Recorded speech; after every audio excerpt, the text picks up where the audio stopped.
ಏನಿದೆ ಈ ಕ್ವೆಶನ್ ಅಂದ್ರೆ 10 to the power x 64 ಆದ್ರೆ 10 to the power x by 2 plus 1 ಎಷ್ಟಾಗುತ್ತೆ? ಓಕೆ, ಸೊ ಇದು ನಿಮ್ದು ಕ್ವೆಶನ್ ನಂಬರ್ 150.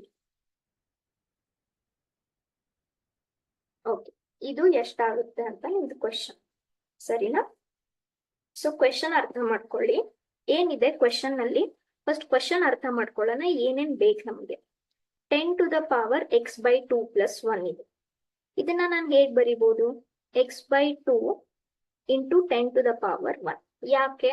ಬೇಸ್ ಸೇಮ್ ಇದ್ರೆ ಪವರ್ಸ್ ನ ಆಡ್ ಮಾಡಬಹುದು. ಪವರ್ಸ್ ಆಡ್ ಮಾಡಿದಾಗ ಎಷ್ಟು ಸಿಕ್ತು? x by 2 and 1, correct? So ಇಷ್ಟು ಇದನ್ನ ಬರಿಬೇಕು. ಸೊ ನನ್ಗೆ ಏನೇನ್ ಗೊತ್ತಾಯ್ತು? ಒಂದು 10 ಪವರ್ಗೆ x by 2 ಬರ್ಬೇಕು, ಒಂದು 10 to the power 1 ಬರ್ಬೇಕು, ಕರೆಕ್ಟ್ ಅಲ್ವಾ? ಟ್ರೈ ಮಾಡೋಣ. ಇವಾಗ ಇದು 10 to the power x ಇದೆ. 64 we can write as what? 2 to the power ಬರ್ಕೋಬಹುದು, ಇಲ್ಲ 4 ಪವರ್ ಕೂಡ ಬರ್ಕೋಬಹುದು. we can write 2 to the power ಬರ್ಕೋಣ, ಸರಿನಾ? Okay, 2 to the power 6. Okay, ಇಲ್ಲಿ ನಮ್ಗೆ ಬೇಕಾಗಿರೋದೇನು? x by 2. ಆದ್ರೆ ನಮ್ಗೆ ಏನಿದೆ?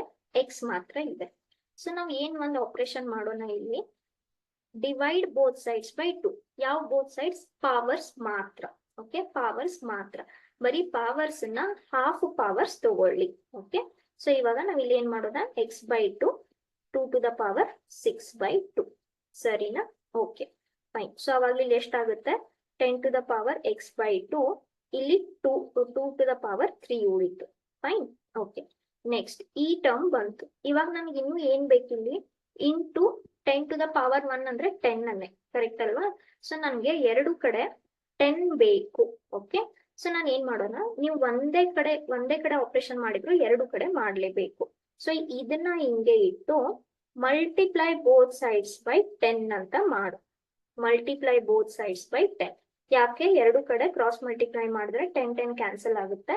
ಸೊ ಕೊಟ್ಟಿರೋ ಎಕ್ಸ್ಪ್ರೆಷನ್ ಅನ್ನ ನಾವು ಏನು ಡಿಸ್ಟರ್ಬ್ ಮಾಡ್ತಾ ಇಲ್ಲ, ಕರೆಕ್ಟ್ ಅಲ್ವಾ? ಸೊ ಇವಾಗ ನಾವ್ ಏನ್ ಮಾಡಿದ್ವಿ? ಎರಡು ಕಡೆ 10 ಅನ್ನ ಮಲ್ಟಿಪ್ಲೈ ಮಾಡ್ಕೊಂಡ್ವಿ. S, fine. ಸೊ ಇವಾಗ ಇಲ್ಲಿ ಪವರ್ ಏನಿದೆ? 1 ಇದೆ. ಸೊ ಬೇಸ್ ಸೇಮ್ ಇದ್ದಿದ್ರಿಂದ ಪವರ್ ಆಡ್ ಮಾಡಿದ್ರೆ ಇಷ್ಟು ಬಂತು. 2 ಕ್ಯೂಬ್ ಅಂದ್ರೆ 8. 8 into 10 is 80. So what is your answer? 80. Which option? Option C. Okay.